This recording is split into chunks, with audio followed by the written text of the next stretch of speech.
Welcome everybody to Spirituality Adventures. This is a non-judgmental place to explore spirituality, and we're so glad you're here. This is a viewer and listener supported podcast, so we greatly appreciate your support. If you're watching on YouTube, be sure and subscribe to my YouTube channel. Be sure and like, share, and subscribe to any of the social media content platforms that you're using. And then if you go to our website, spiritualityadventures.com, you can make a one-time donation, or with a monthly subscription, you'll gain access to our bonus content. We greatly appreciate it. Thank you for tuning in. All right, welcome everybody to Spirituality Adventures. Thanks for joining us. I'm excited to introduce you to Dutch Newman. And Dutch is a rap hip hop artist here from Kansas City. And thanks, Dutch, for joining us today. Thank you for having me. Excellent. Let's start with kind of just a little bit your story. Where are you born? Where'd you grow up? Yeah, I was born March 2nd, 1985, Kansas City, Missouri.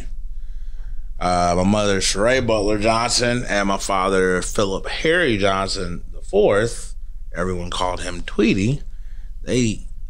He actually, me and him still talk about this. He hates the fact, I don't know if he hates the fact, he probably does hate the fact. My real name, I was born Philip Mario Johnson. I was supposed to be Philip. I can't even say it with a straight face.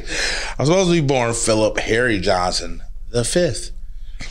My mom was not having no parts of that, neither was my grandmother. So I did get named after him and my father's father and my great-great-grandfather. I got named Philip, except they were Philip with one L or two L's, and I was Philip with one. And I was named also after my grandmother. Now, I found out from my father way later down the line that apparently he got screwed out of his inheritance because I didn't get named the fifth. I don't know. Say the whole thing again. Exactly. Philip Harry Johnson the fifth. Oh my God. So where does Dutch Newman come from? That definitely does not come from Philip. It's crazy because my father's name, he doesn't go by any of those names either. So I still could have honestly been Philip, but he goes by Tweety. Huh. Yeah, that's his nick. That's been his nickname forever, Tweety. Dutch Newman, that's funny. So I went by Dutch. I went by different variations of Dutch. That was I don't know. I used to smoke a lot of. Did you come up with it, or did somebody name you that? That's funny. You asked me. So, like I said, different variations, very different variations of Dutch. First, it was just Dutch. I smoked a lot of weed growing up, and that's all I smoked was Dutch Masters. And I loved gangster movies. So I loved like Dutch Schultz and Lucky Luciano and Bumpy Johnson. I used to watch all those old gangster movies. And yeah, I went by Dutch Schultz for a little bit, which was, or Dutch Luciano. That was, either way, it was horrible. I was like, yeah, okay, I can't go by that because I'm not a gangster. I don't do anything gangster. This was back when I was living on 52nd and Chestnut in KC, and I remember my mom and I, we were driving coming from Sunfresh, and leaving from Sunfresh, we stopped where it's called Throwback now, but back then it was America's Pub. We were leaving from Sunfresh and we were sitting right there, and she told me to get out the car and look up. So I get out of the car, I look up, and I see a street sign, and I saw Honorary Dutch Newman Road. Yeah, that's what I said. I said, okay. She said, that's your name. So my mom technically named me Dutch Newman. Interesting. Yeah. It's very interesting because I found out about, I don't know, after making music under the moniker Dutch Newman, after doing shows under the moniker Dutch Newman, after basically rebranding myself the name Dutch Newman, I found out that it was a 90-something-year-old white woman I did not do Google back then. I didn't know the concept of Google, and it wasn't really hip to it yet. I was highly upset because a lot of my friends had teased me about it. In fact, I remember doing the show at Record Bar eons ago, and I was the headliner, and they said so and so da da da, and some 90-year-old white woman. So yeah, wasn't that's an embarrassing moment too. That's one we can laugh at now. That's funny. But no, I ended up finding out that I'm actually still friends with. She has passed away. Her name was Hilda Newman. She was part of the Democratic Missouri Convention, but she used to, be a hot shot in KC. So that's why she has a street named after her. But for the longest, everyone has been asking me, "How did you get a street named after you?" So I just there ran you go. with it. That's fun. Yeah. So which did you grow up all in Kansas City, like your elementary, middle school, high school? So no, I was born in Kansas City. I moved to Grandview because we were living in the Hickman and Ruskin area. So South KC. My grandmother had gotten a really big settlement, so we was like the Jeffersons. We moved on up, and at the time, Grandview was actually a really booming city. Yeah, it was very nice. Not a lot of crime. Fresh smelling air. Everything was nice. My grandmother got us a really nice house to live in, and we all lived in it. Me, her, my brothers, my mom. And it's down off Red Bridge Road or somewhere around there. It was way further. No, it was like way further in. It was like 140th. So River Oaks. We lived in the River Oaks area. Yeah. My father-in-law built that place. Really? Yeah. River Oaks? Yeah. Oh shit. No, it was a guy named Frank Favazza was his name. Okay. Italian home builder. Anyway. Huh. Yeah. Interesting. That is interesting. Yeah. River Oaks down off of 71. Had a golf course there. Yes. Yeah. I in fact lived on that golf course. Yeah. The golf course was right behind my room. So I would remember when golfers would hit my damn window because we had to change the window. It was so many times. We actually had insurance from the golf because we knew that we were going to get our that like they would slice and hit our windows. Yeah. So we had the outside window guard and the inside window where our home was. I would literally go behind in the backyard, collect all the golf balls, and then I would sit there and I would sell them to golfers. Yeah, I did the same thing. I would sell them their golf balls back. I did the same thing, dude. That's how I made money when I was like 13, 14, 15. Yeah. I'd go in the ponds and pull them out of the ponds. Oh, yeah. No, I definitely went into the creek and get them in the woods, get them in the ponds, cleaned them up. Cleaned them perfectly. And I had my shag balls. I put them in egg cartons and sold them. I had buckets, like legit, like golf buckets. Because I remember I did it up here in the Northland at a golf course because my house was almost right on but I had to cut through the woods. But anyway. Yeah, that's exactly what I cut through the woods a lot. Yeah. That's crazy. Yeah. Huh. So which high school did you go to? I went to Grandview. Okay. I went to Grandview. I hated it. Grandview sucked. Next question. Did you do any like extracurricular stuff, sports, anything? Kept my head down. Okay. I was bullied a lot. Believe it or not, I was not as charismatic. I was a real geek. I had maybe 2 or 3 friends. Yeah. People wasn't liked, and it's okay. The people who I was friends with then, I'm still friends with now. There's a lot of people who were my friends back in those days. And in fact, it's funny, my girlfriend went to Grandview. We didn't even know each other. I wasn't apparently a grade above her. But yeah, I hated Grandview. It sucked. So glad I don't ever have to deal with that again. But yeah, went to Grandview. Yeah. So when did you get connected to the music scene? I've always been connected to music. Family? Like from my mother. My mother was an amazing singer. My father still plays bass for his church. Really? Yeah. Here in Kansas City? No, in Cali. in California. Yeah, I've always had a musically prone family. Plus, my mother, man, she, as well as like having such an eclectic taste in music, from waking up in the morning, I'd listen to Billy Joel to Tupac. I remember my first albums I ever got, 1996. I'll never forget it. It was 1996. I got Jay-Z's very first album, Reasonable Doubt. Nas' second album, It Was Written, and Tupac's All Eyes on Me, the double disc.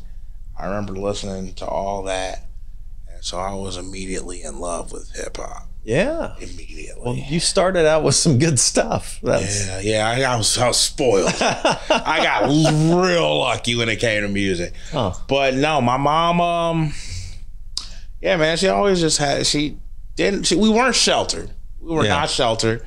She got us ready because it was really just her. It was her. I love my dad. Me and him have an amazing relationship now. But back then he was not really in the picture, and it's okay. You know what I mean? I've learned to move on. I've learned to look past it. Me and him have had these conversations, and we'll get to why he wasn't in the picture a little later when the questions start rolling in, because I know they're going to. But my father wasn't around. He was an addict. He was not doing what he was needing to do. But not just that. My mother was very, I don't even really know what the word to say without she was just a very headstrong woman. She was stubborn. Yeah. I love her, miss her. She was a stubborn woman. Very stubborn woman. Did she raise you up in any kind of church or faith tradition or anything like that? My grandmother did. We went to St. Louis Catholic Church. Really? Yep. Huh. Yeah, it was Catholic for a little bit. We tried that one on for size. It didn't really fit. I actually loved going to Baptist churches though. Because in a Catholic church, you just sit there and you listening to just, it sounds like, you had a funeral. At a Baptist church, it sounded like you had a wedding. Everyone was turned. It was lit. Yeah. It was fun. You saw that old lady in the corner getting the Holy Ghost. You oh boy, where's the popcorn? That was fun. I remember when I went with one grandmother, it was depressing and boring, and I hated being there, and I wish I had my Game Boy. The other one was it's like Black Baptist Church. Yeah. Oh yeah. Like here in Kansas City. Yeah. It was where was it was Our Lady of the Saints. I want to say it's on 85th and Warnell. Okay. I went there and was turned out. That was lit. I love Baptist church. Okay. That is just fun. It's just you feel uplifted. Yeah, I get it. When I went through my whole episode this last 3 years, when I started going back to church after a while, and I went to the Black Baptist Church down on Linwood off of 71, Macedonia Baptist Church. The pastor there is John Brooks, who's a friend of mine, and then the worship guy is a guy named Tim, or the music guy. And they do about an hour and a half of black gospel music, and I love it. I love it too. Yeah. Hearing gospel music, I don't know what it is. I remember I turned some gospel music on. My aunt is super duper hardcore Christian. My whole father's side of the family, they all are devout Christians. My mom, she was more spiritual, which I was around her more, so I became more spiritual. I knew there was a God. I just yeah. So tell us about your music journey. How did you start getting into music? What music did you start? When did you start writing music? When did you start trying to record music? When did you start performing, that kind of thing? Oh man, so I never really wrote it. I was freestyling, which I was absolute horrible at. I was incredibly trash. My best friend John, he's probably one of the only few people who were. He was around. He was around when I was doing this, and I was in the beginning phases and stages of my career, my humble beginnings, if you will. Mm-hmm. I was rapping on a webcam mic. This is back when so 03, 02, 03. Okay. So this is back when we still had AOL. We had dial-up internet. Oh boy, that was fun. This is back when my MySpace was popping. Mm-hmm. Oh my God. So old. Long time, man. I've been making music a long time. Hey, put it like that. Most anybody that's like 30s and 40s started on MySpace in the music world, you know? Jesus. I just think to myself, like, but you know what though? Like, I love the way music is now. I love and hate it. I love how it's right there, it's accessible. You grab it, no problem. I hate that it's accessible. You could grab it, no problem. All right, it's up and down on that, isn't there? It's once you have it, you've listened to it enough, you're done with it. Unless you truly, truly love it. Like the Kendrick Lamar album just came out. I listened to it, I'm like, and it kept going to the next one. What's next? What's new? Mm-hmm. What's, you know what I'm saying? That's the thing. We're in such a, and you know what I'm saying? But I've been making music a long time. I first started making music. My mother helped me write. My mother helped me. She groomed me to my career more than she probably knows. She knew. That's why she was saying it. I just wasn't listening. I wasn't catching it. I wasn't, you know what I'm saying, absorbing it when I should have been absorbing it. But she was helping me with writing, speaking my story, telling people who I am. Instead of trying to put on a front and try to be someone to be liked, because that was my thing. I just wanted to be liked. I didn't have a lot of friends. My brothers barely was around me. I just didn't have a lot of people. It was really me in my own little bubble. Mm-hmm.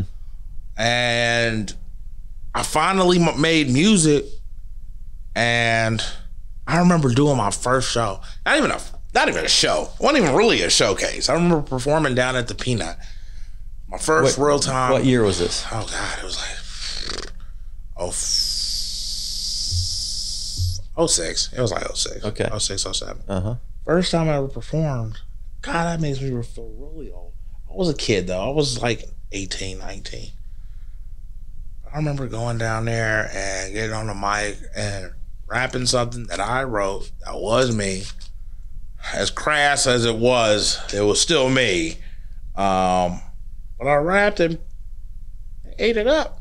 Then I got better at freestyling. That's what I was known for, was sharpening my skills, doing, you know, live open mics and saying yes to getting to any show. Anyone offered me a show, yes, I don't care, yes. Like, you're just jumping on every single opportunity and not being picky. And that was another thing my mother used to tell me. She was like, Mario, you're gonna burn yourself out. These people are not gonna want to be around you. Think about this. What would Jay-Z do? You think Jay-Z would be going to perform when they just saw him hanging out at the bar the other night eating chicken wings? Like, you make yourself too accessible, too well known. I was like, Jesus. She was right. She was 100% right. I did quantity over quality. You know, I was burning the candle at both ends. But you got pretty connected to the whole hip hop rap community in Kansas City, right? How did that happen? Who did you start recording with when you first started recording? What was going down in that world? Godson. His name was Godson. His real name is Edward Bell. And he grew up down the street from my mom's apartment. or my mom's townhome in River Oaks. She ended up moving out not too long after we got the house. She moved right around the corner, and she lived in a little cul-de-sac on Dundee Circle. And he lived literally 4 houses up, and he was a big Jay-Z fan like I was. We just hung out all the time. He was like a big brother to me, and which I needed that because I'm the oldest. So I didn't have any big brothers, anyone to look up to. He was the first guy I ever looked up to, for real. You know what I mean? Super cool, just cool cat, just fly, suave, just. And I remember hanging out with him, and he did music, and I was like, "Hey man, I make music. I make music too." And he was like, "All right." Well, he took me under his wing. His name was his rap name was Godson, and his name was his record label was called Xanadu Records. Xanadu. Yeah, like from Citizen Kane. Yep. And anyway, he took me under his wing. I made my first ever mixtape with all industry beats. This is when I didn't know producers. I didn't know anyone. I just knew him. And that was really all I needed at the time. That kind of helped me get a leg up because he took me around all these shows. I was very wet. I was very green. I knew nothing. But this man brought me around and introduced me as a little bro, and this is Dutch, and everyone just it kind of stuck. Everyone was, you know what I'm saying? They were. I started having friends. I started getting invited to parties and hanging out with girls, and I was like, "Oh my God, this is amazing! This was like college for me. Yeah, this was my college experience." Right. And that's exactly what I did. I did too much partying and not enough grinding. You know what I mean? I made mediocre songs on mediocre beats, and I was just not quite there yet. 2009, though. 2009, I met Greg Enemy. Meeting him changed my life forever. He is a local, I don't even know if I can put the word right. He's not a rapper. He's definitely an artist. He is a producer, artist, just a savant.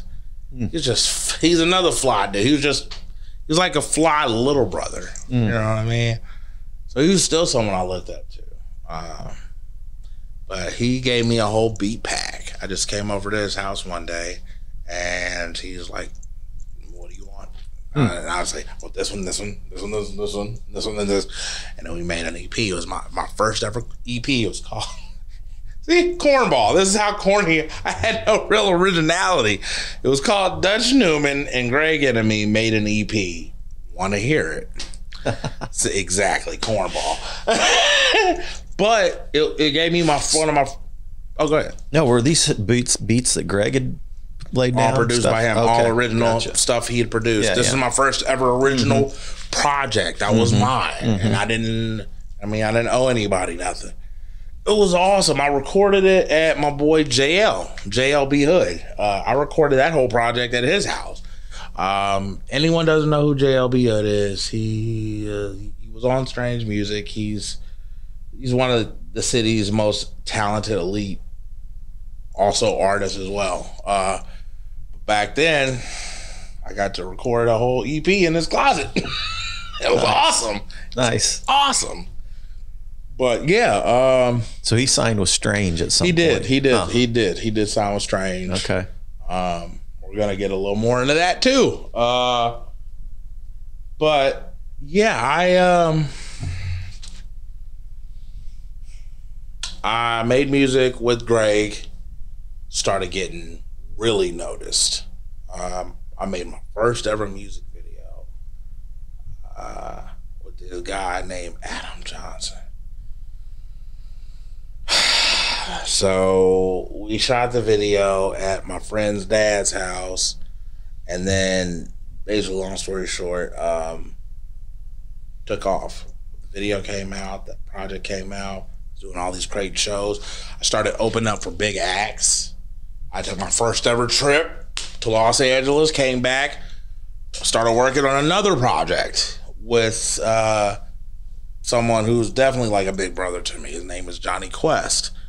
He's an artist. He's also a savant from Lawrence, Kansas. He raps, produces, DJs, engineers, shoots videos. He works at the KU. There's really nothing that he can't do. Yeah. He is amazing.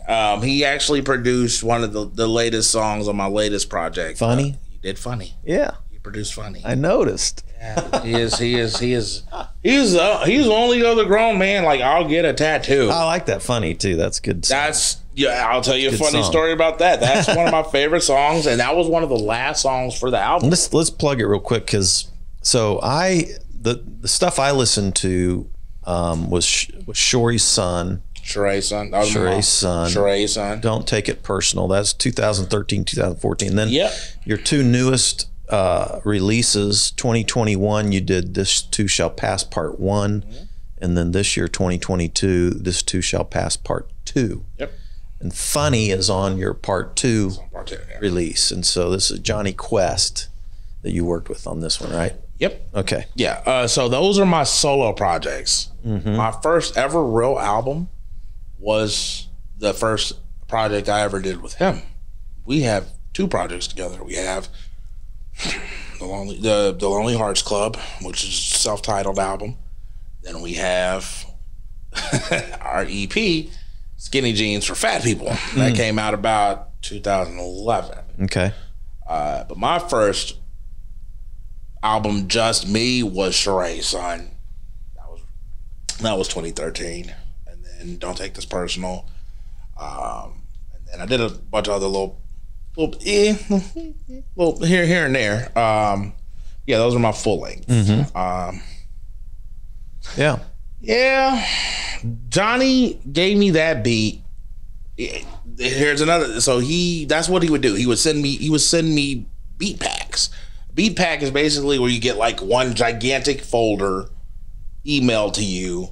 It's a zip, and it's just got a gazillion beats on it. He sent like 12, 13 beats.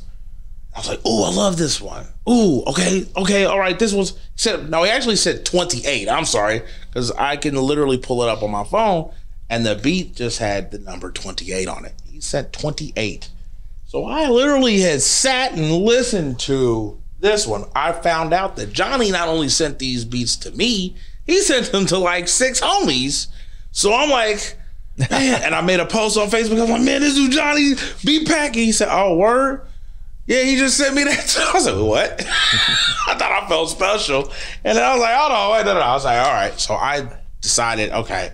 I was about maybe halfway through to the point where I'm like, okay, if 7 of us got these damn beats, let me go all the way to the end where I know nobody is listening.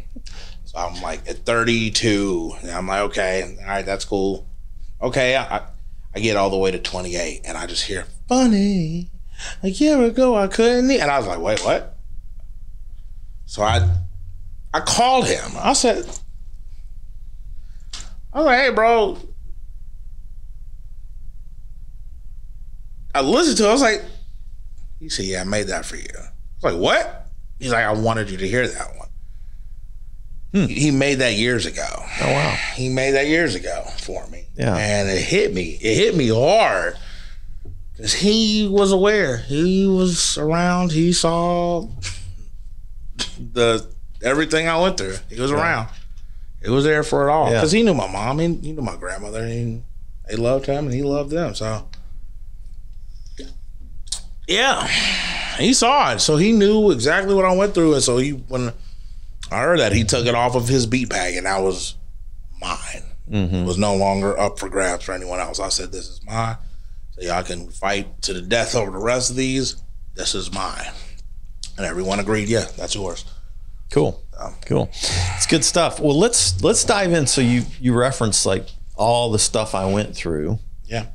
So let's chat a little bit about like what, because you and I, if I understand right, have a couple of things in common these days. Yeah.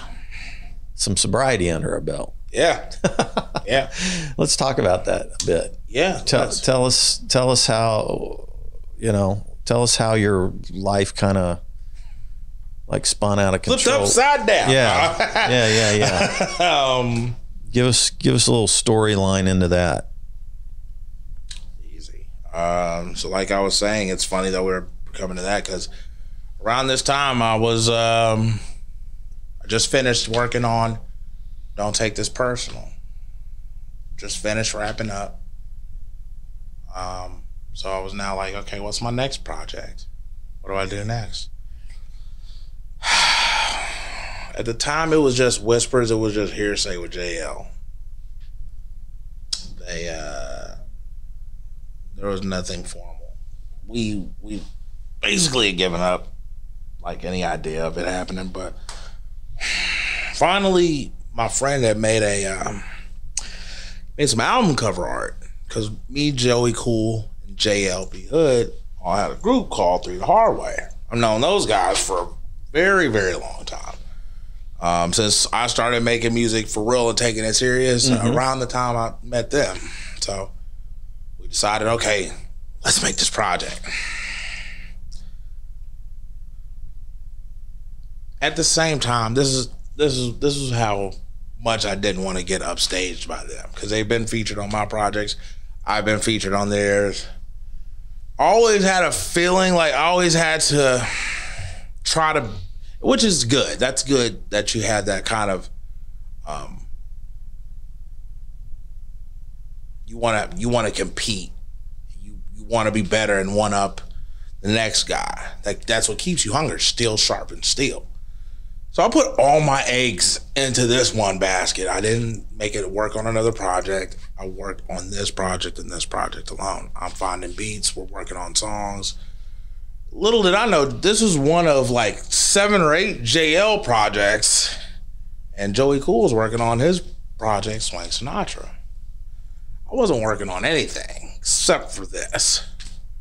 So, about 2015,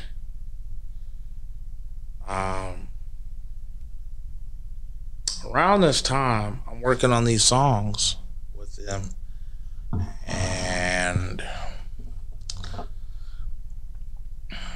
started noticing something about my mom. My mom's, a little backstory about my mom. My mom had breast cancer when I was like, that was cervical cancer. She had cervical cancer when I was about 13, 14. Beat it. She beat it. No biggie. And she had breast cancer. Beat that, no problem. Had chemo, which sucked. She lost her hair for a while. It sucked, but she beat it somehow.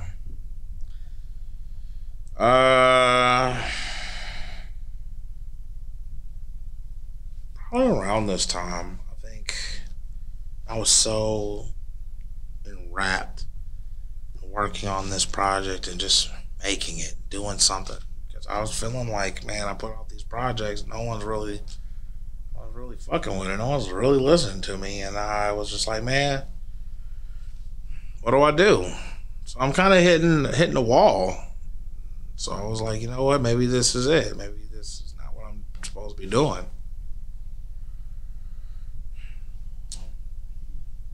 JL signed to Strange Music. Very happy for him. Incredibly happy. But with him signing, the project we were supposed to be working on, he can no longer put it out. He said that these are your songs. Do with them whatever you want. So I got like 8, 9 songs with Joey Cool and JL. So he handed them over to you. You gave them. Okay. There's no more group project. Yeah. You're signed to a label. You know what I'm saying? And I get it. I get it. I get it. So now I'm just standing there with my dick in my hand. And I'm like, okay, well, Cool. This is awesome news for him. I'm very happy for him. I'm very happy. But now what do I do? Because literally I have to start all over again from scratch. Anyone who works on music and you're working on an album, you know how incredibly difficult it is to start from the beginning and try to do a whole new project. Maybe you don't. Maybe it's just a me thing. I know how hard it is for me to start from scratch and do another project. That's fine. Okay, that's cool. So,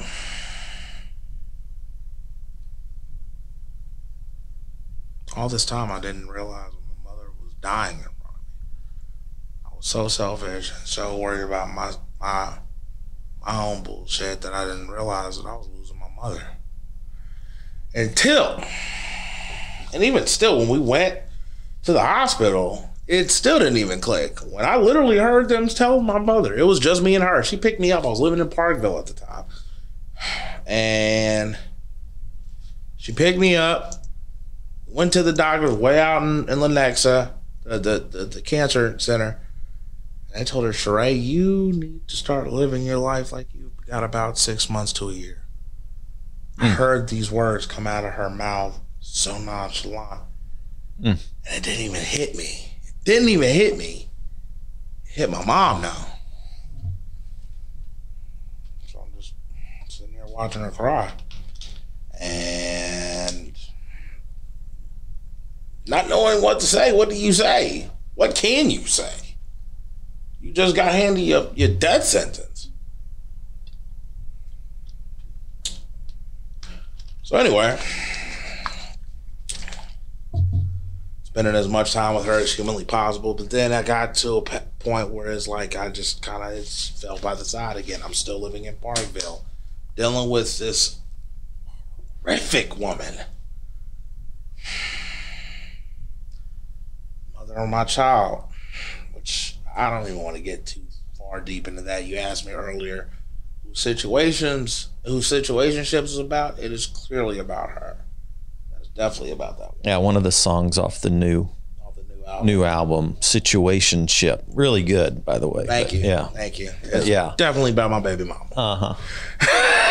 Yeah. Not gonna lie, that woman's the bane of my existence. Who was the gal that did the rap on that? That's me, G. Who? I tried to find her. Where her real name is J Marie, but she goes, I think that's what she should go by as a rapper. Because me G just spells Meg. Is she local? Yeah. Okay. Yeah. Everyone on my album, for the most part, I think, yeah, everyone on the new album is local. Yeah. Yeah, it's about her. It's about my baby mama. She ain't shit. I hate her. Actually, I don't hate her no more. I pray for that woman. I hope that she comes to her senses. I just miss my son. That's another thing. So this is another little tidbit of information. I had a child. For the longest, I was masquerading this little boy as my son. Clearly, he wasn't mine biologically. His name was Tyler. And I had a son. Tyler had a little brother named Sebastian. This woman had cheated on me. Found out from a friend of mine while he was living with this guy who she kicked out. He ended up staying with him.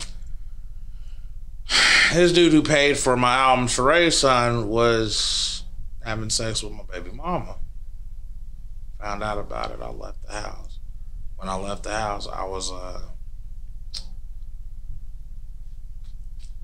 couldn't be around her. I didn't want to break up, but I didn't know what to do. I didn't know what to do. I never had a child involved. So fast forward to that, I'm having a break. I'm gonna find out she has sex with the guy who she met at my video shoot. New Ink. Matt shot it. Baby mama has sex with a guy she met at my video shoot. I don't want a cigarette. Nah, man. Just dealing with her. It's a podcast in its own. Yeah. We're gonna move forward. So you got your mom dying Cancer. And then this going down with your baby mama. Yep. So what? Fast forward, my mom has now a couple weeks to live. I missed the meeting because I was out with some girl doing God knows what. I didn't want to accept these things. I was oblivious because I didn't want to accept it. Didn't want to accept it. I was oblivious. So, needless to say, I found out my mom had a couple weeks. Then I found out that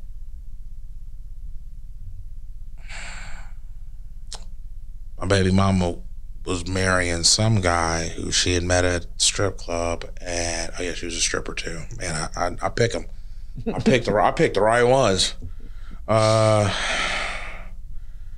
She had met this dude. He apparently was in the Air Force. They had gotten married. She was telling me she was only gonna let me see my son and let my mother on her death. My mom had one dying wish, to see all of her grandchildren. Our baby mama said, hey, your mom can see them if you sign over your parental rights. Wow. Yeah. So imagine hearing that. That's a power move. Power control move, right? Yeah, you see why I made this song. Mm-hmm. Like, I never hated anyone as much as I hated her. It was a lot. Man. So I did what I had to do. She still ended up only letting him see my mom on FaceTime. Didn't even bring him to the hospital. They were at the hospital. Didn't bring him into the room. So the day she died March 9th, 2016. I probably can never forget how that day went. That was one of the worst days of my life. Like, I hated everything. Definitely hated God. I hated myself. I didn't want to exist. I didn't want to be there.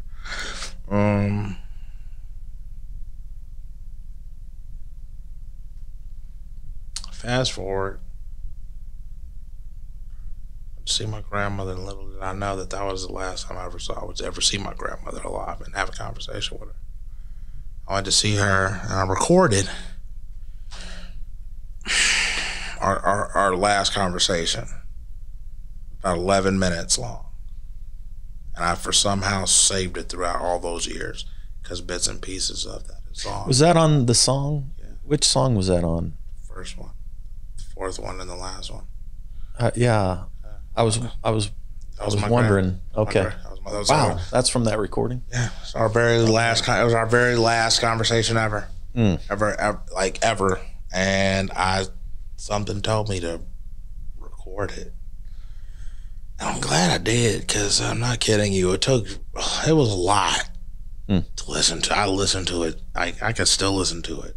Didn't matter if I was high, I was drunk. It didn't matter. I listened to it. And I just broke down. It was bad. Anyway, so I get a call. Actually, no, I take that back. I get a text from my aunt. We just picked me and Joey were living together. We just picked JL up. We were going out to Strange Land. I wanted to stop and see my grandmother. She was having surgery. I wanted to go see her. We're about to head out that way. I get a text.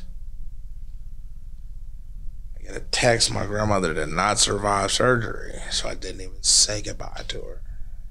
That shit really killed me. I stopped everything I was doing. I just started. I hit my plug up.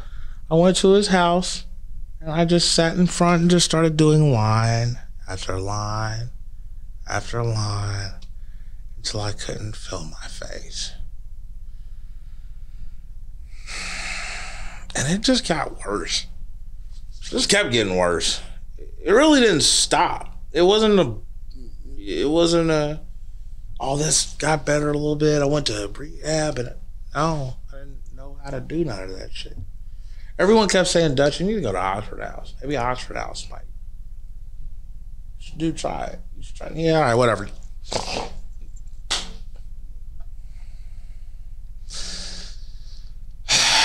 Fast forward a year or so later, I'm living with my aunt, my father's little sister, and my uncle. I'm living out here with these people who, no matter what, they took me in. They lived in Blue Springs. They just kept letting me come back. And I was swearing up and down, man, I'm done. I'm not drinking. I'm not using. It got bad. It got to the point I was smoking meth. Nobody knew it. My own brother, actually, I just told him this recently. He was shocked. He was like, you did what? I said, yeah, dog. I mean, it was to a point where I was just doing everything and anything I could to supply and nurture this habit that had taken over my life. I didn't want to feel anything. Yeah. Every birthday, every Mother's Day, every Christmas, any holiday, I just kept punishing myself even more. I definitely tried killing myself a bunch of times. With the drugs? With anything. I was so high and drunk and I didn't give a shit. And I tried, just anything. I didn't care. I did not care. I didn't care if I lived or died. I definitely tried overdosing. Nothing. So what led to your beginning of your sobriety? What transpired? Believe it or not, and this is astonishing. Because you got a couple of years? I have 2 years. As of May, the day I dropped the album, part 2, was the day I got my 2 years clean. 2 years. Yeah. Congratulations, by the way. Thank you. Still in a million years, never thought I would have gotten that. Yeah. What happened 2 years ago to start that? It was around the pandemic. Yeah. It was literally in the middle of the pandemic. 2 years ago, we're 2 months into this thing. Yeah, where it was real. It was real. Lockdown. It was everything. It was real. So funny story. Sorry, these hoochie daddy shorts is riding up.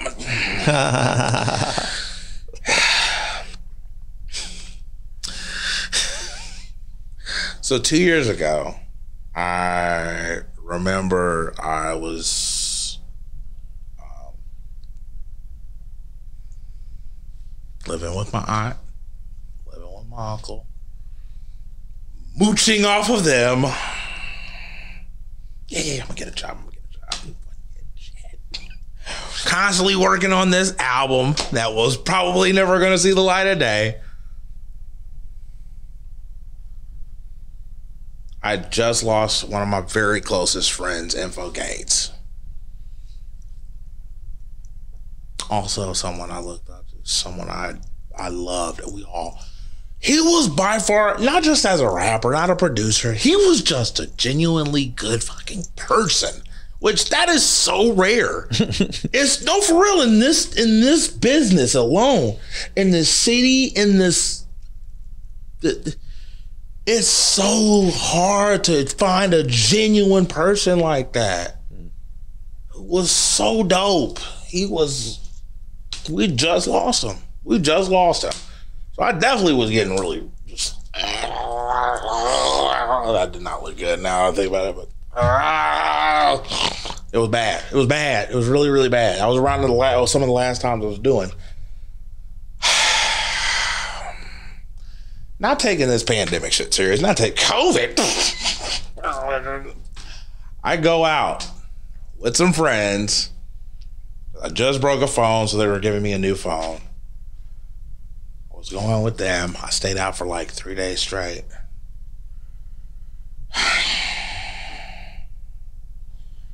By then I was that was a pattern. Like, that was one of the patterns. I would stay with my parent, my aunt and uncle.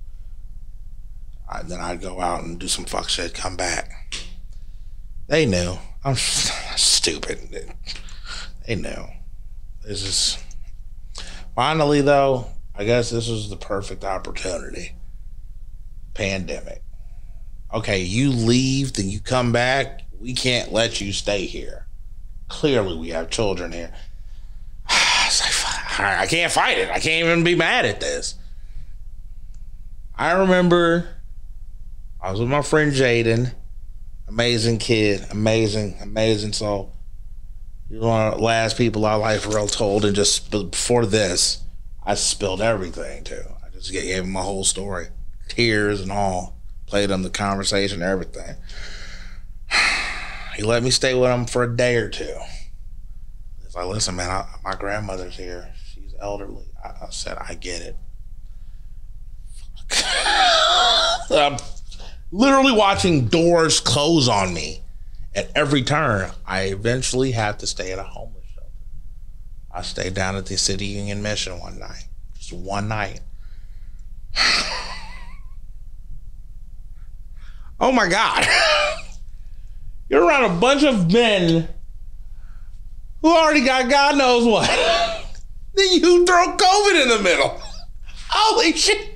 You're like, oh my God, I'm gonna die. This is it. This is where it ends for me. I said, because what's crazy was I actually did try to get into several rehabs. I hit everybody I could think of. I didn't have Medicaid. Okay, let me call them. I tried to call Johnson County to get the detox. They wouldn't take me. They could. COVID literally put everyone into a scare. No one would take me. I'm surprised that the City Union Mission took me. I was terrified, dude. I was absolutely terrified. Finally, I made a post on Facebook. I said, man, if anybody's out here dealing with this, and I did say this, like, God, this is a terrifying time to be out here, which I wasn't kidding, it was. I really was saying, oh my God, this is where I'm gonna end up. At this horrific time, I'm gonna die here. This girl reached out to me and said, hey, I don't know if you were talking about you. She knew I was talking about me. Or you're talking about anyone else in particular. But listen, I'll take you in. I said, okay.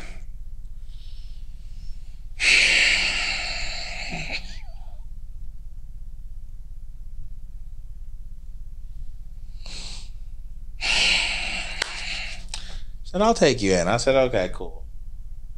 Psycho. Absolute psychopath. Crazy as shit. That's where I'm gonna stop it there. She's crazy. I'd left. She's like legit out of her mind.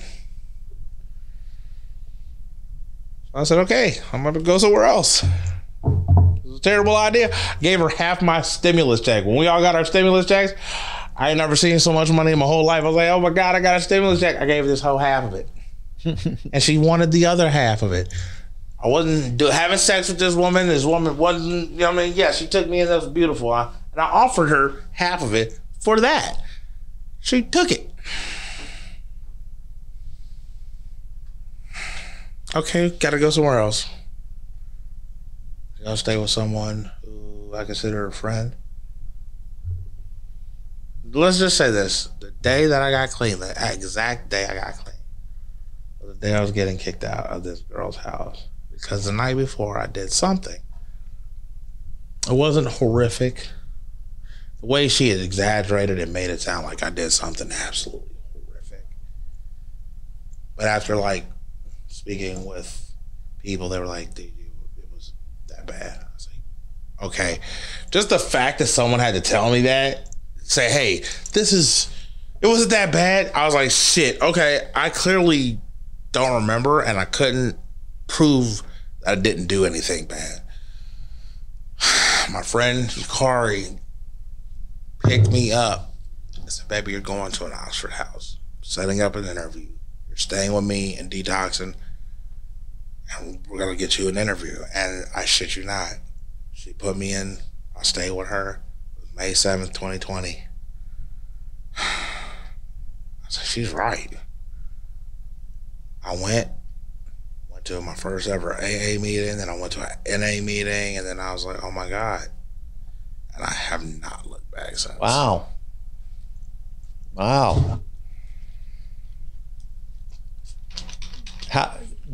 Did you work the steps with a sponsor?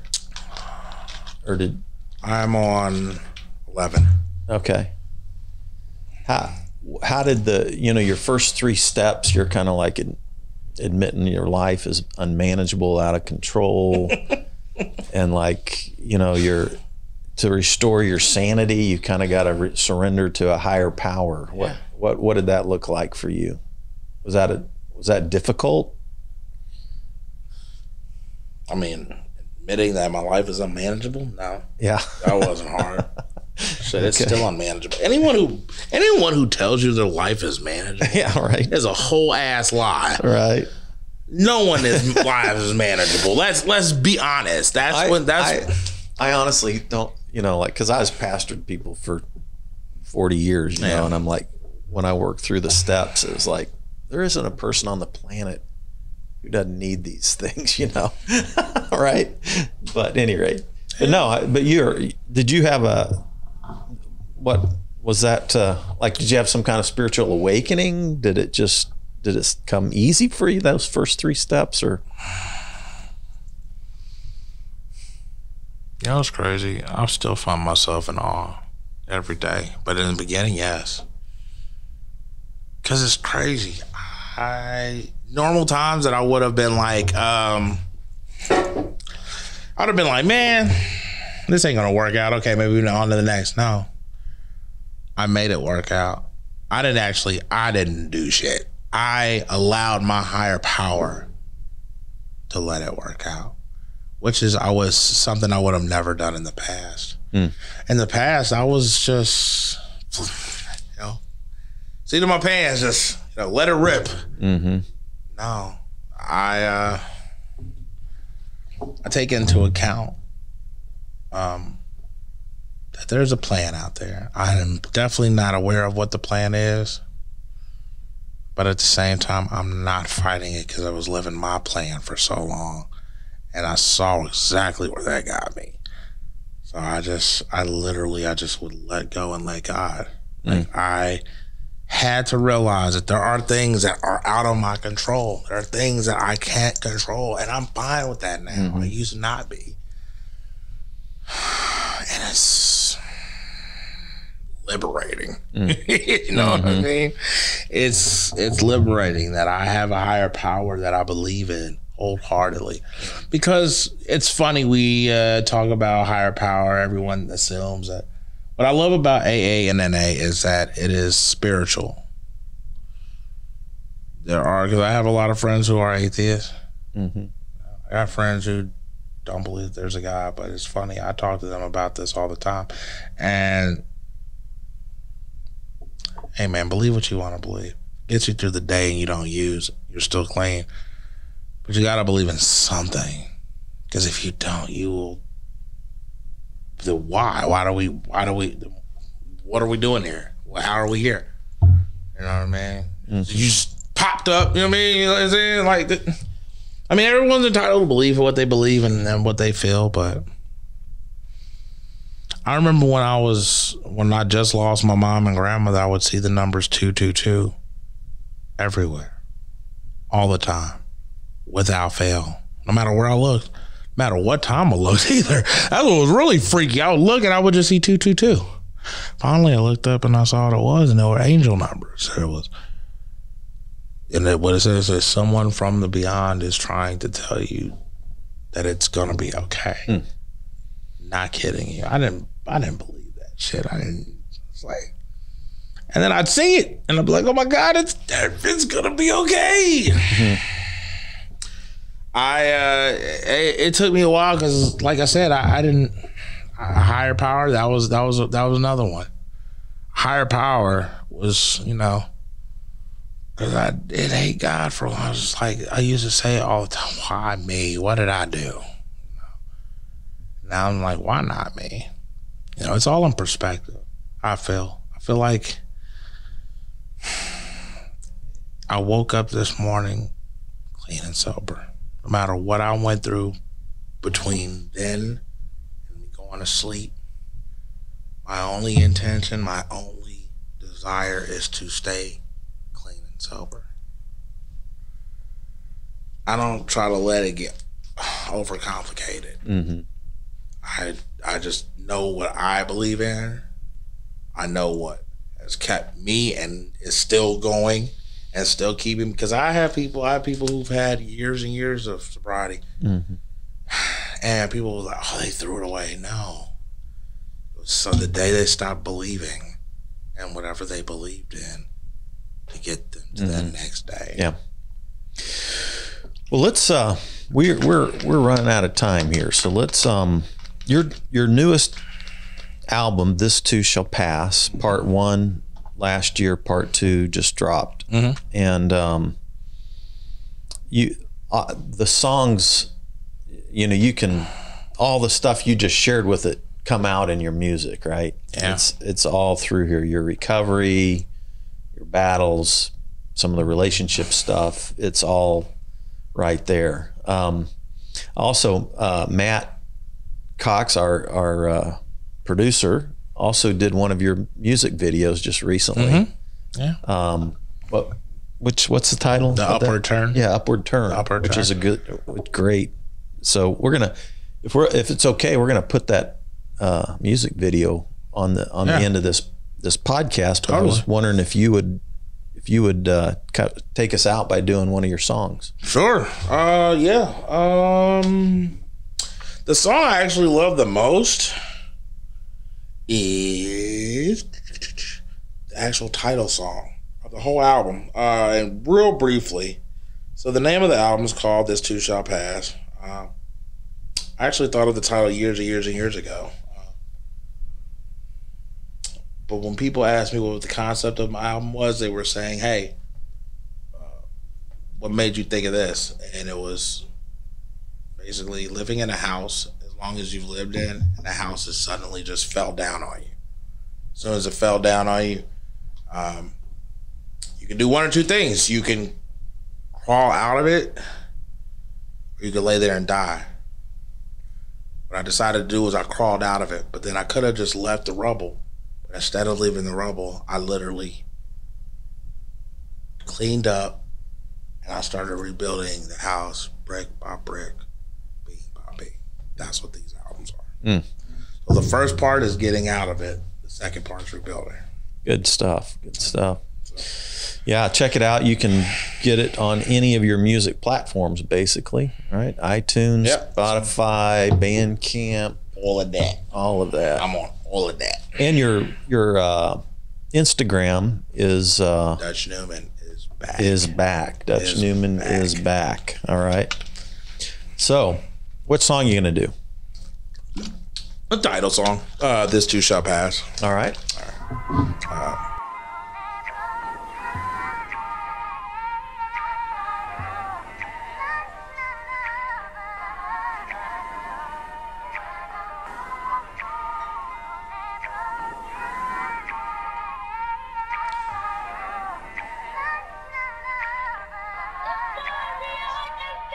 Yo, I was lost and defeated. Felt like my life, it was drawn and depleted. Say goodbye to my family, said hello to addiction. At the pace I was going, I see y'all at the deep end. I'm sorry, Mom and Nana, don't know where I can begin.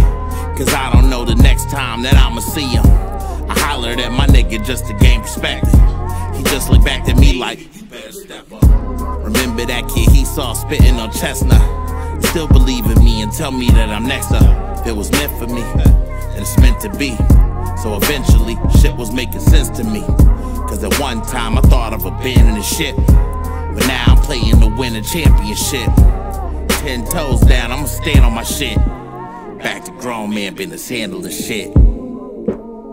It ain't over for me. My nigga, soon as I'm on this beat, a teddy bear just grown to a beast. When it comes to the fam, know we gon' eat in it to win it like a motherfucking game show. I'm back in this bitch and get to whipping like I'm Django. Hey ho, new nigga like Hov about to change clothes. Cool as L or Ordell in the Kango. And this the shit that they been waiting for.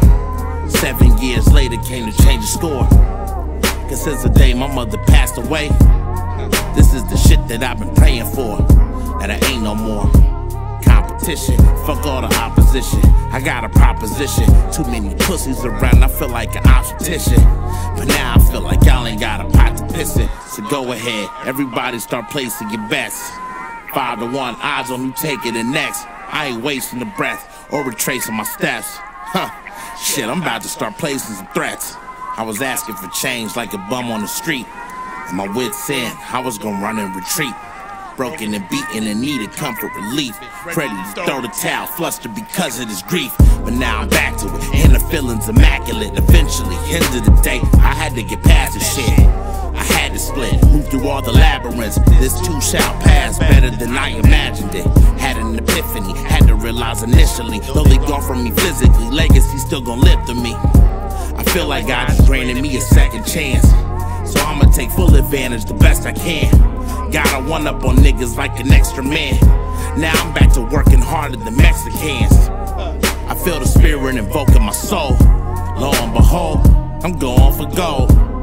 Call him butter cause that boy on a roll. Going for broke, too close to my goals. Going for a W. I don't know what that double do, but I'm feeling the fever just like 102. Whack ass niggas, I just can't fuck with you. But thank you, Lord, for giving me another morn. And thank you, Mom, the very second I was born. So now that we close to the ending, I'm finally starting to show a resemblance of who I used to be with the dopest intentions.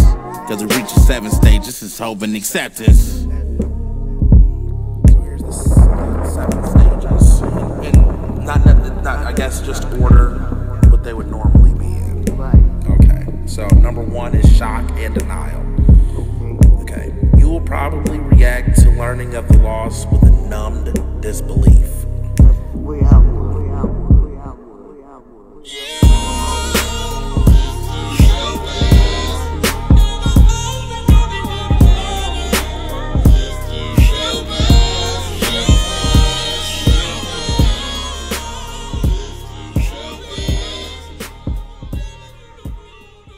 Dutch, thanks so much for being on Spirituality Adventure, sharing your story. Congratulations on 2 years of sobriety. Thank you, Great sir. job. And everybody, thanks for tuning in to Spirituality Adventures. We'll see you next time. This concludes today's episode. Thanks for tuning in and listening. Remember, if you're watching on YouTube, subscribe to my YouTube channel. Remember to like, share, or subscribe to the social media platform that you're using. And then go to our website, spiritualityadventures.com, and make a one-time donation, or you can subscribe monthly and receive our special bonus content. Thanks so much.